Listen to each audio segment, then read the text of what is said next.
Ever wondered what happens to towns that were once bustling but now have vanished from the map?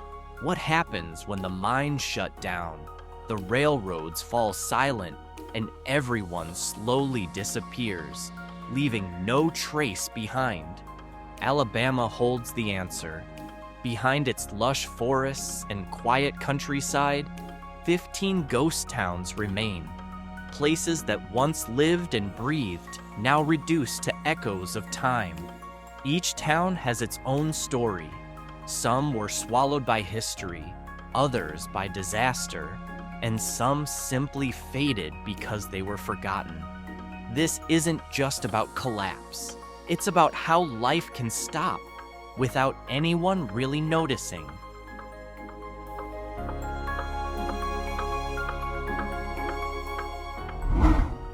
In the far southwest corner of Alabama lies Frisco City, a town once proud to be a stop on the Gulf, Florida, and Alabama Railroad.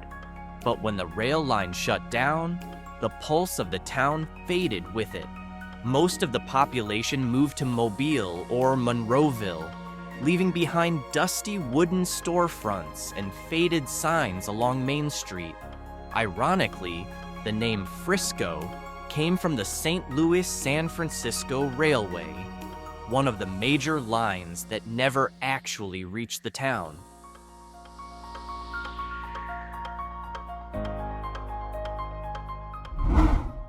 There's something eerie about the silence in Repton. The main road still runs straight, just as it did before, but the shops have long been closed.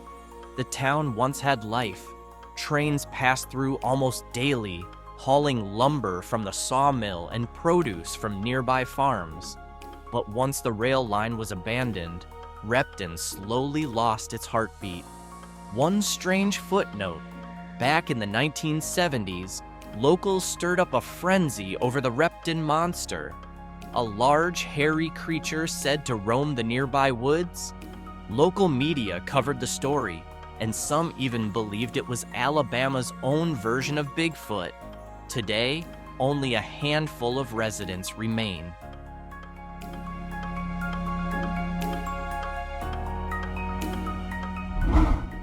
If you drive through Castleberry now, it's hard to imagine this small town was once known as the strawberry capital of Alabama. During harvest season, the streets were filled with the sweet scent of fresh strawberries, and the annual festival brought crowds from across the southern region. But that glory is long gone. As agriculture declined and the railway shut down, strawberry fields dried up, and many families left in search of better opportunities. What's left now are faded buildings and fields overtaken by wild grass. One local story claims that during World War II, an old warehouse on the town's edge served as a secret meeting spot where local farmers smuggled produce just to survive.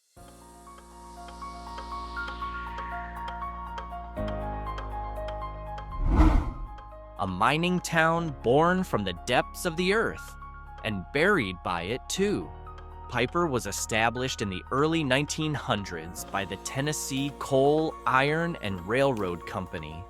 Back then, the town was full of life, miners coming and going from the coal shafts, the roar of machinery echoing day and night, and workers' homes lined up neatly on small hills. But once the mine shut down, Piper lost its heart. Records show that beneath the town lies a network of old tunnels stretching hundreds of meters. Abandoned mining routes, some collapsed, others filled with water. Geologists who've explored the site say the soil beneath Piper still holds slow-burning coal remnants, as if the town refuses to die completely, still breathing softly in its own deep darkness.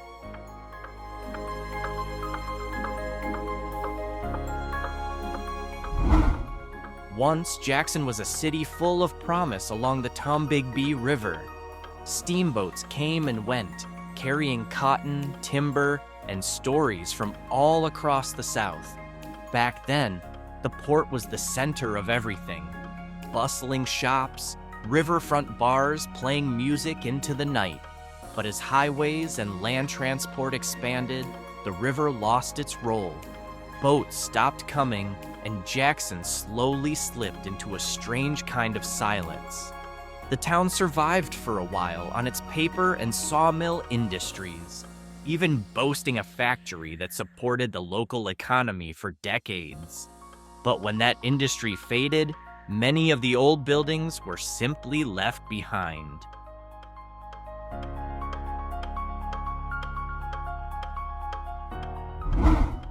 Here, time seems to move slower than anywhere else.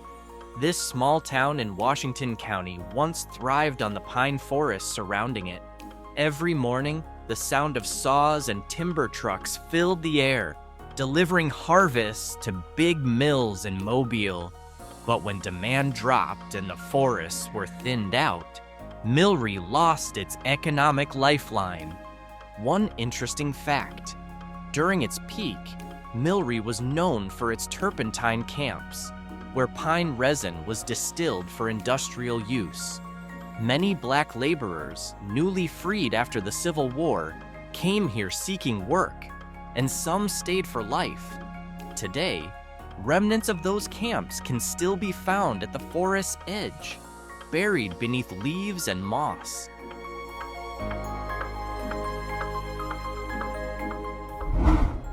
This town feels like a place trapped inside an old dream. Life here once revolved around farming, cotton, corn, and small livestock operations that formed the heartbeat of the community. During harvest season, trucks loaded with crops filled the main road, and folks gathered at the only general store, where news and gossip spread faster than the radio. But as young people left for bigger cities, the fields were left empty, and slowly, Silas aged too. Here's something rarely mentioned. The town once played a key role in trade routes between Mississippi and Alabama, thanks to its location near the Chickasaw-Bogue River. But when newer routes were built, Silas was pushed off the economic map.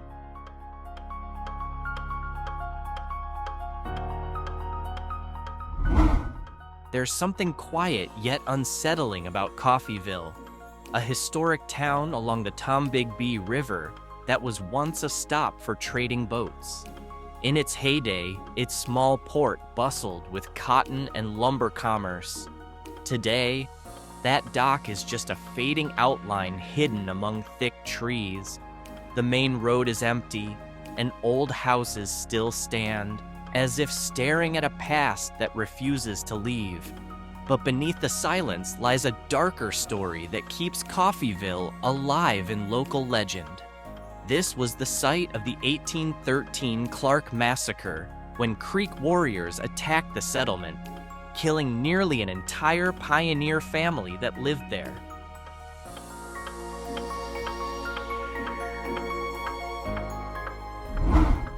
Thomasville was once nicknamed the Queen City of the Pine Belt, a town born from the forests and the bold ambition of Southern traders.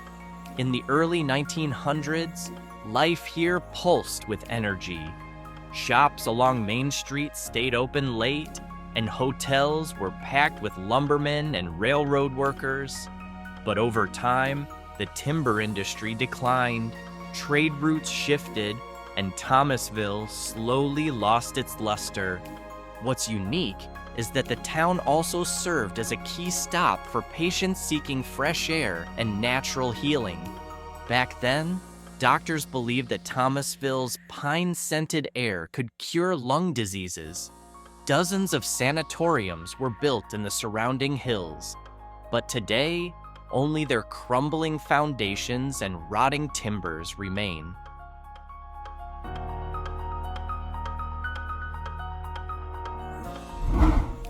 Grove Hill feels like a town caught between the past and the present. Once the administrative center of Clark County, This small town thrived around its courthouse, churches, and old schools nestled in wooded hills. In the late 1800s, Grove Hill served as a key hub for farmers and traders from around the Tombigbee River. Today, many of its red brick buildings still stand, but most are now empty. Behind the quiet, there's a story few mention. Grove Hill is home to one of the region's oldest hospitals, Grove Hill Memorial, built before World War I. Locals say the place is haunted. Some swear the lights on the upper floor still flicker on by themselves at night. Maybe it's just faulty wiring. Or maybe it's memories that refuse to die.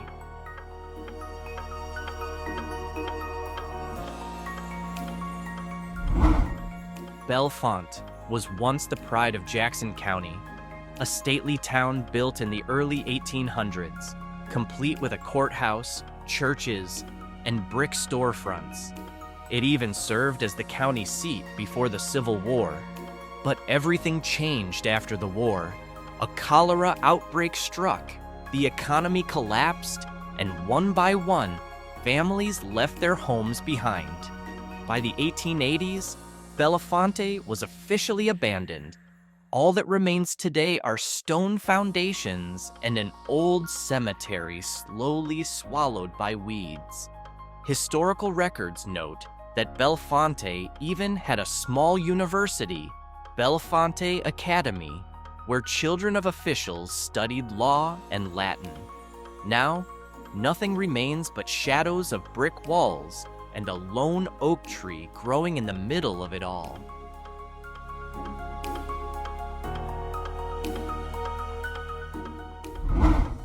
Often called Alabama's most famous ghost town, and for good reason. In the early 1800s, this was the first capital of the state, built where the Cahawba and Alabama rivers meet. At the time, Cahawba looked like a city destined to thrive. Wide streets, federal-style homes, and a river port buzzing with trade. But its beauty became a curse. The rivers flooded often, washing out homes, and malaria outbreaks pushed people to flee. One by one, the streets emptied. Today, the site is preserved as an archaeological park. Visitors can still see the foundation of the old state house, historic graveyards, and a brick well that some say is haunted.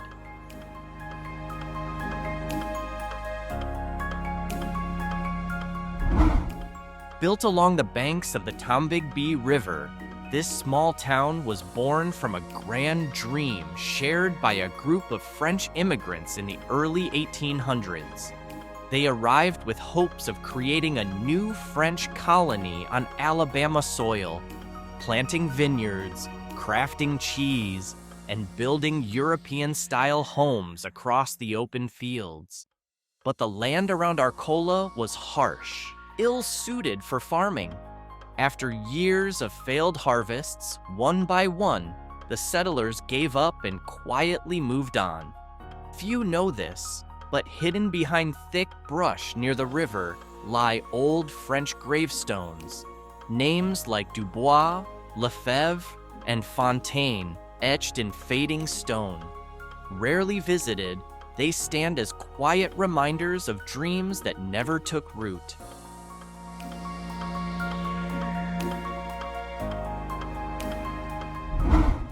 Perdue Hill may seem small and still today, but once it was a key stop along the river route between Claiborne and Mobile.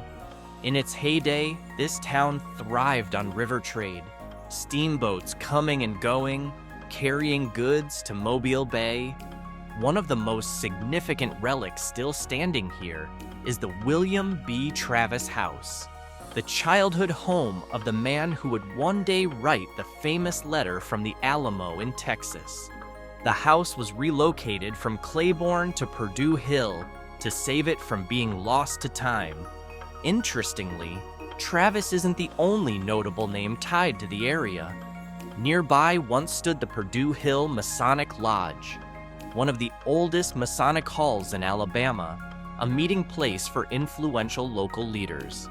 Now, all that remains is the stillness, the damp river air, and a few quiet wooden structures watching time drift by.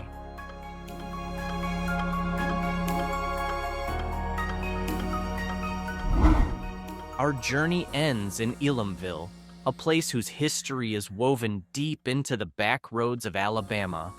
Once considered as a potential county seat before losing out to Clayton, Elamville was a thriving agricultural hub. Its people lived off cotton, corn, and the dusty roads that now lie quiet once served as major trade routes. One lesser-known fact: near Elamville once stood the Elam Baptist Church, one of the region's oldest congregations. It wasn't just a place of worship, it was a community anchor and a refuge during the chaos of the Civil War era. Today, Elamville is little more than a scattering of old homes, fading orchards, and a worn road sign that barely clings to memory. But beneath its silence, the breath of the past still lingers, faint but steady in the heart of Alabama.